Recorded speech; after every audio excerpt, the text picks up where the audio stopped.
Thank you very much, everybody. It's an honor to be with a very strong leader, a man who has been through a lot, and a man who I've gotten to know very well, and we've gotten along really very well.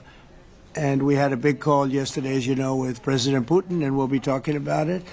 President Zelensky of Ukraine has endured a lot. I mean, he really has. He's endured a lot, and we've endured it with him.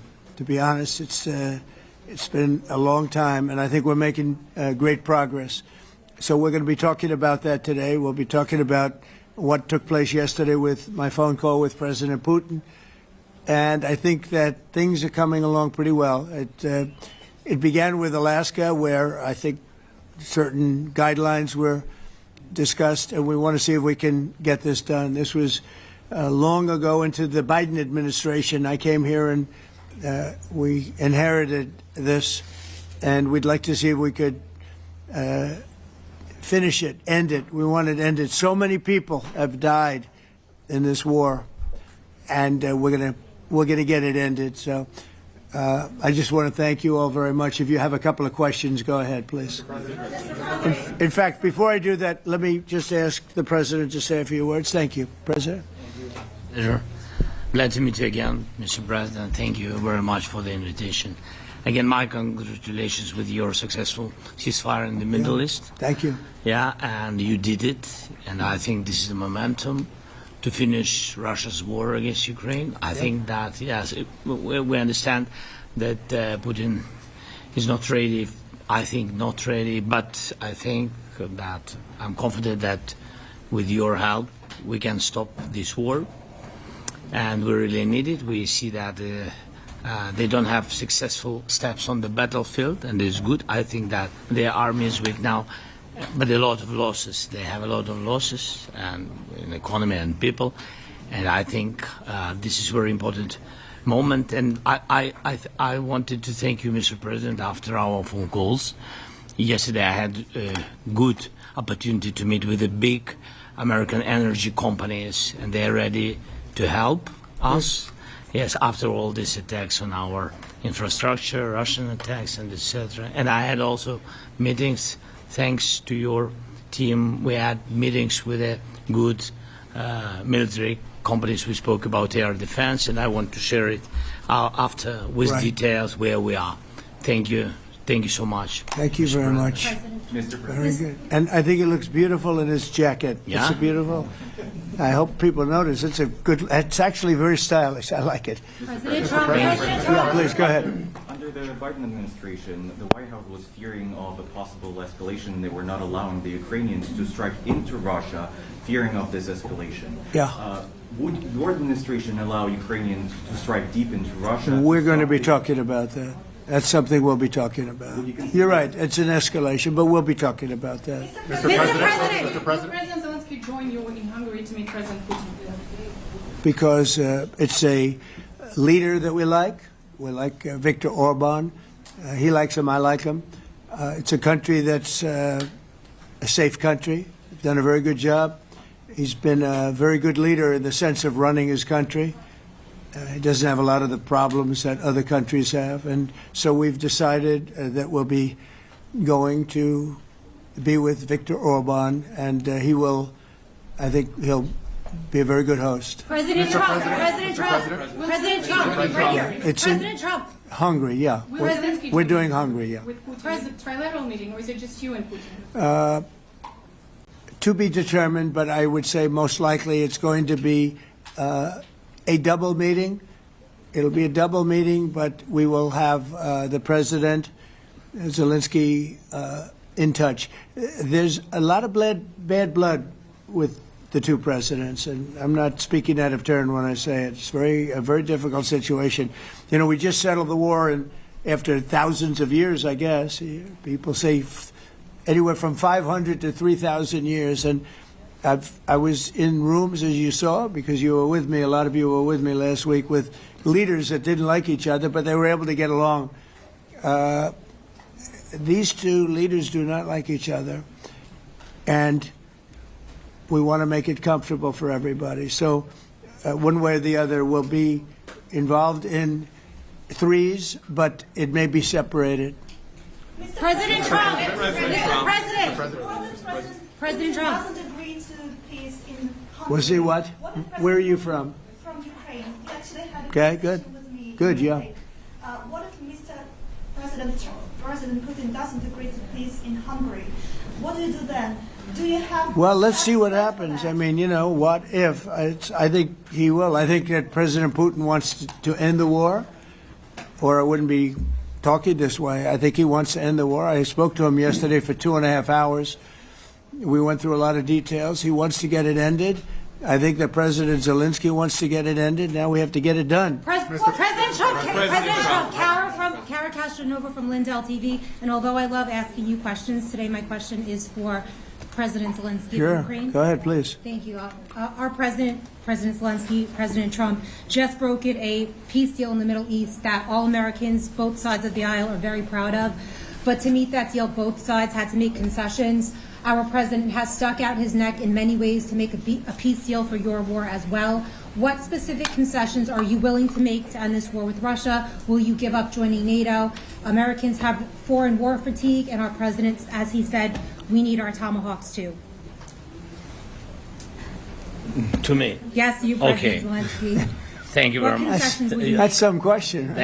So many Thank questions you. in one. Thank you very much for your question. First of all, I think we need to sit and speak. The second point, we need ceasefire. Even now, you see in the Middle East, it's very difficult to hold ceasefire. Everywhere, in every war, it's very difficult. We want peace. Putin doesn't want. That's why we need pressure on him. We will speak with President today what we need. We understand what we need to push Putin to negotiation table.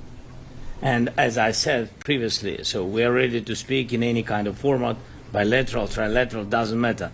Matter just peace. This is important.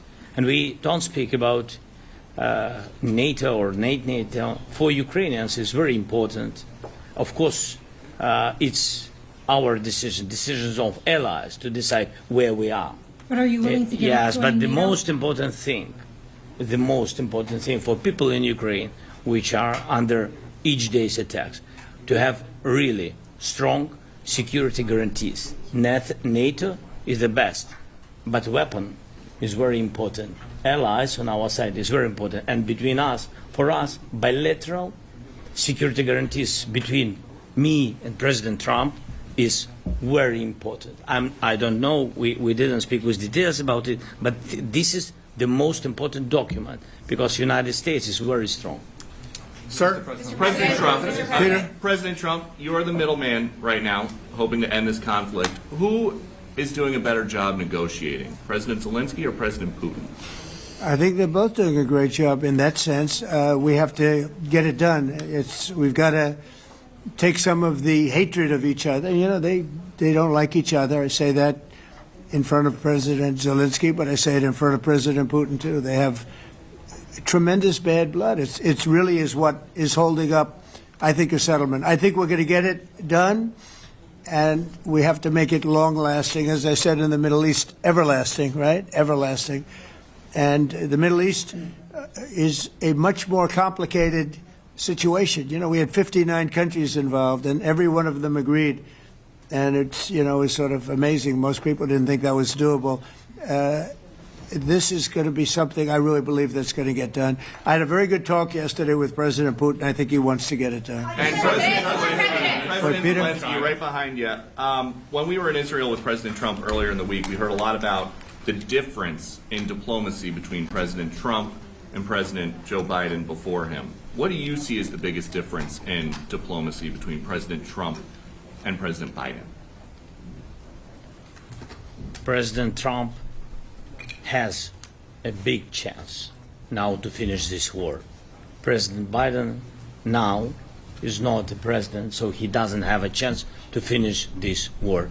And President Trump is really showed for the world that he can manage ceasefire in Middle East, and that's why I hope that he will do this, and we will also have such big success. For Ukraine, it's a big chance, and I hope that President Trump can manage it. Are you ready? I would say the biggest difference is one is extremely competent and the other one is grossly incompetent. Mr. President. Mr. President. Sir, a few weeks ago in New York, when you two met, you said that you think Ukraine could ultimately take back all the territory that it's lost so far. Do you still think that's the case, or do you think there'll have to be some sort of You swap never of know. territories? Look, you know, war is very interesting. You never know, do you? You just never know. With war and peace, but you never know. Are you ready? President Trump, missile. Please. Russia calls Tomahawk supply to Ukraine as an escalation, yet it continues using similar cruise missiles like Caliber. And Yeah. even- Who are you with? Who are you with? You Ukraine? Yeah. Good. But Russia continue even using the cruise missiles and also nuclear-capable ballistic missiles in Ukraine since 2022. So do you consider providing Ukraine with the Tomahawk or similar missiles as an opportunity to equalize the possibilities of Ukraine and Russia and push Moscow to the negotiation Yeah. table? Sure. We're going to be talking about that. That's why we're here. Okay? Fair question. Exactly as he told you to say it. But we're going to be talking about it. Okay? Yeah, please. Mr. President, message to India and Hungary, who is still refusing. You said India and Hungary? That's an interesting. And Hungary India and Hungary. It's an interesting combination. refuse to stop buying Russian oil. Well, India is not going to be buying Russian oil anymore. And Hungary is sort of stuck because they have one pipeline that's been there for years and years and years, and they're inland. They don't have sea. They don't have sea. And I spoke with the very great leader of Hungary, and they are, you know, it's very hard for them to get oil. I understand it. Hungary's in a very interesting position because they can't have ports. You know, they're surrounded by land. So we'll see what happens there. But India will not be buying oil from Russia. And they've already de-escalated, and they've more or less stopped. They're pulling back. They bought about 38% of the oil, and they won't be doing it anymore. Mr. President Trump has been helping you in achieving peace in Ukraine. Who has? First Lady Melania Trump Yeah. has been helping in returning abducted Ukrainian children from Russian captivity. President Zelensky, do you appreciate those efforts? How do you assess them? And did you ask her to step in and to help you?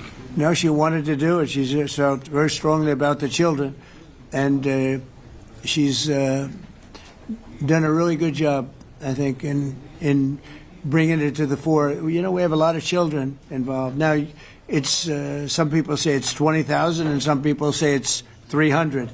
There's a big difference between that, so nobody really knows. But she felt very strongly about the children. She thinks about the children all the time. President Trump, if you okay Tomahawks to Ukraine, what's going to happen if the United States is in a conflict and we need the Tomahawks? Do we have enough? That's a problem. We need Tomahawks, and we need a lot of other things that we've been sending over the last 4 years to Ukraine. We've been, you know, we gave them a lot. Now we have a different situation. We send it to the European Union. They pay for it and all that, and they have plenty of money.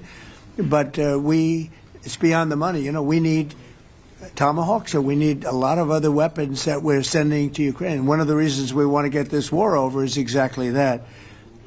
It's not easy for us to give. You're talking about massive numbers of very powerful weapons. So that's one of the things we'll be talking about. Hopefully they won't need it. Hopefully we'll be able to get the war over with without thinking about Tomahawks. I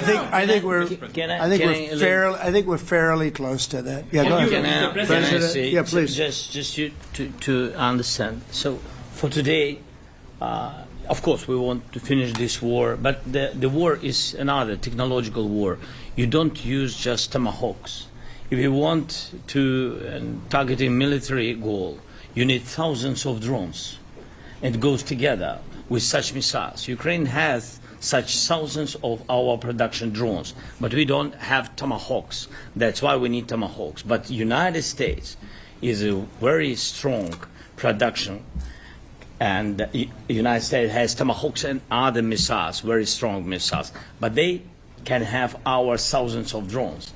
That's why where we can work together, where we can strengthen American production. And so just so that I understand, so you're suggesting kind of a trade. If President Trump okays Tomahawk missiles to help you launch Yes, it's into about Russia, military goals. then It's you only would about let- military goals. Right, but then you would authorize some kind of an exchange where Yes, of course. the U.S. gets Yes, we have Ukrainian- proposition. Yeah, And we have big proposition President- with our drones. President Trump, I don't mean to be brokering an arms deal here, but is that something that you would be interested in, Ukrainian drones? We are, yeah, we would. We have a lot of drones right now. We build our own drones, but we also buy drones from others, and they make a very good drone. I mean, drone warfare has really come to the fore over the last couple of years because of this war. I will say, there's nothing like the jets. You know, we knocked out a lot of drones in Israel. We were knocking them out for Israel, and we were doing it with extremely fast and powerful jets, following the drones and knocking the hell out of them. So, it's, you know, we know a lot about the drones, and we know a lot about the great jets, the great ones.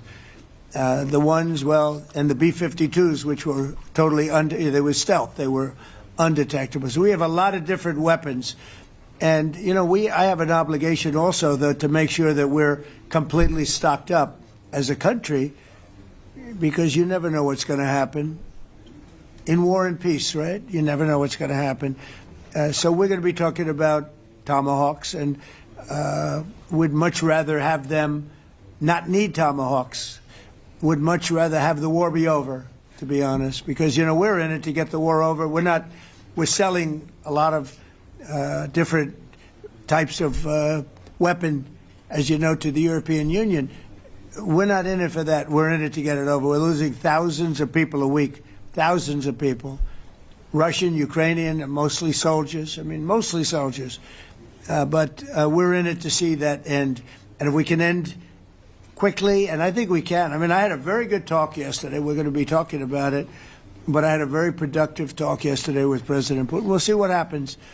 But the war in the Middle East was far more complicated. We got that one done. And I think we have a good chance. I think President Zelensky wants it done, and I think President Putin wants it done. Now all they have to do is get along a little bit. Can you give us an update on the trade negotiations with China, or perhaps Secretary Bessent? Yeah, I will, and I'm going to let Scott do that. But I think we're doing very well. I think we're getting along with China. China would like to have something. As of this moment, we'll be meeting in a couple of weeks. We'll be meeting in South Korea. You think myself. Will go forward? I think so. It looks like it's going forward. I think so. They want to meet.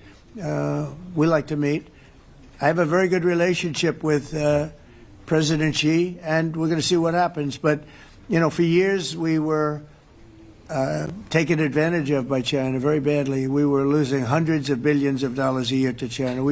We really built their military, if you think about it. The kind of money that presidents allowed to be lost to China was just insane.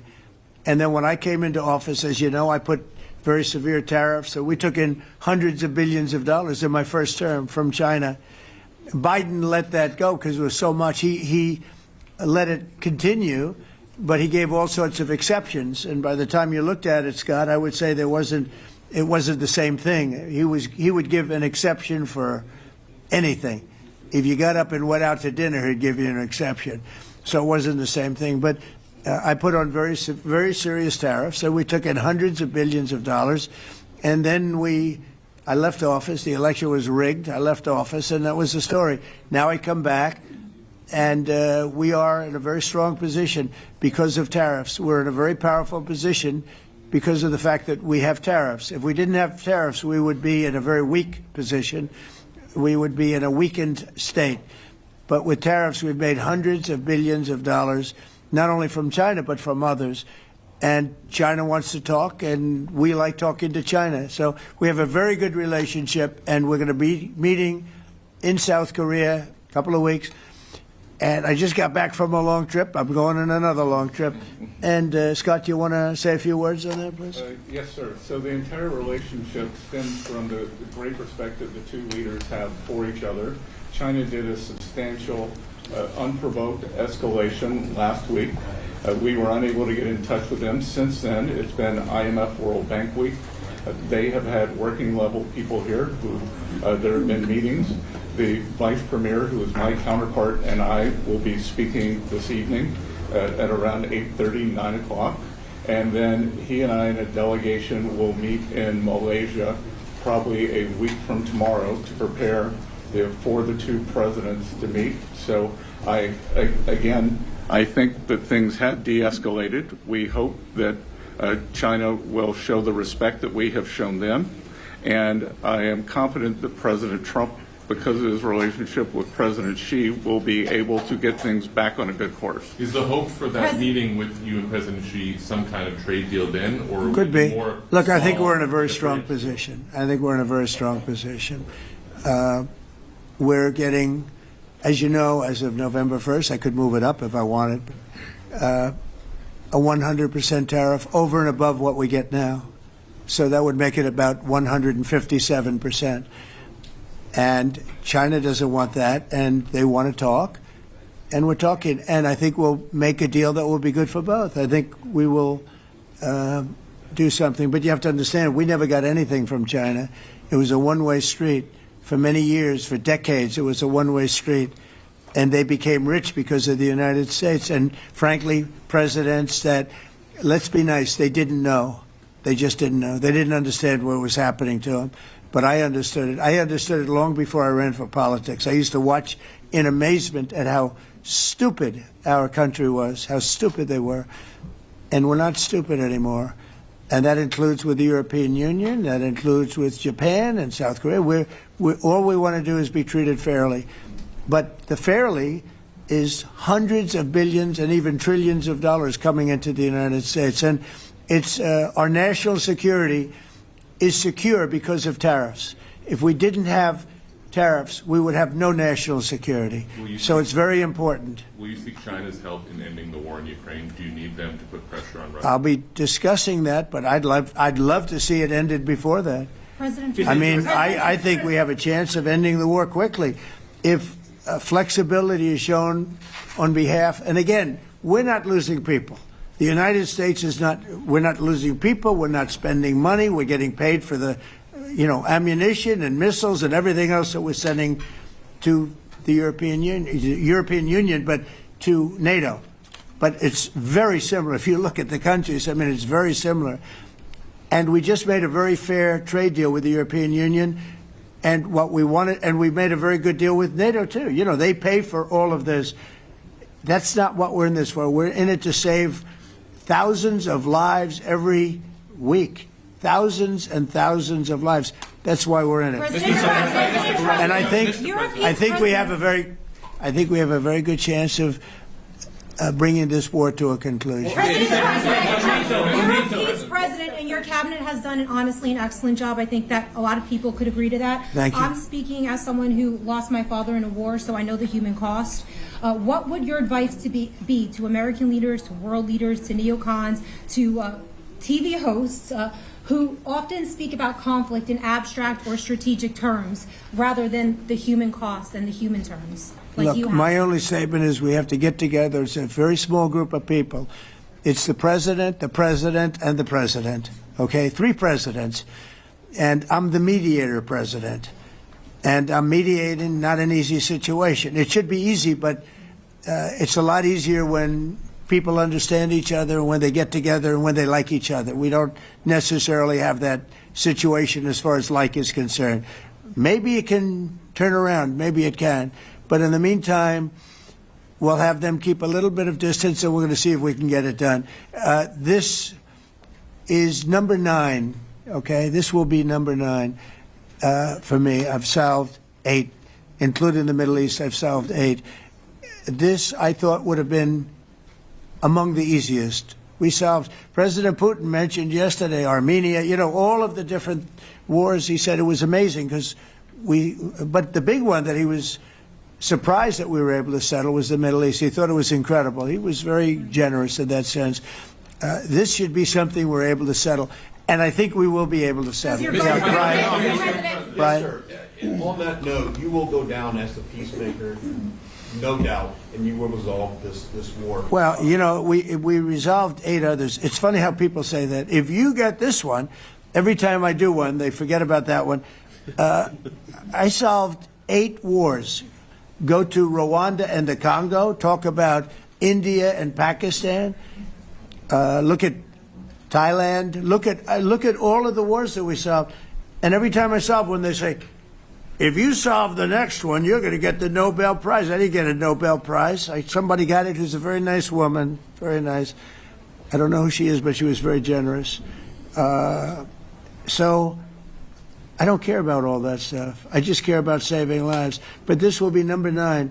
But every time I solve one, they said, sir, if you solve one more, you're going to be known as a peacekeeper. So to the best of my knowledge, we've never had a president that solved one war. Not one war. Bush started a war. A lot of them start wars, but they don't solve the wars. They don't settle them. And especially when they have nothing to do with us. I guess just about all of these wars had nothing to do with us.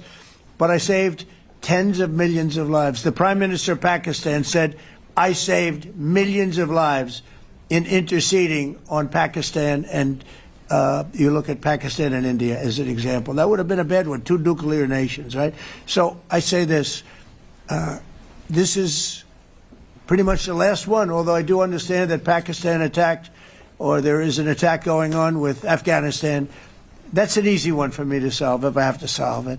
In the meantime, I have to run the USA, but I love solving wars. You know why? I like stopping people from being killed, and I've saved millions and millions of lives, and I think we're going to have success with this war. Wait, please. This, President Zelensky, this is your 3rd time over here. Oh. And by the way, you look excellent. Thank you, sir. Thank you. For you, by the way. This is your 3rd time here. How different sitting across from the president is this time versus the 2 previous times here at the White House, and how confident are you hearing the success rate of solving these prior wars that he can get this war solved? First of all, about suit. The same suit because the same president. It's very simple. The next president will have another suit. Yes, about our relations with President Trump, I think we have important dialogues, and I think we begin to understand each other. Yes, and I know that President is briefed very well about the situation in the battlefield, and he knows a lot what's going on the battlefield in Ukraine, and I think it really helps. When you know a lot of things, a lot of details about one or another war, it helps a lot. But we are still in war, and I hope we can manage. I think it's there are some important. countries that are not meeting their commitment. You pointed out Spain. They said that it's impossible. No, Spain has not come through. No, Spain has not been loyal to NATO. Spain has been, they're the only one. Everyone went up to, as you know, I mean, you were at 2% and they all went up to 5%, but Spain disagreed with that. I think Spain should be reprimanded for that. I think it's very bad that they did that, but that's up to them. That's up to NATO and Spain.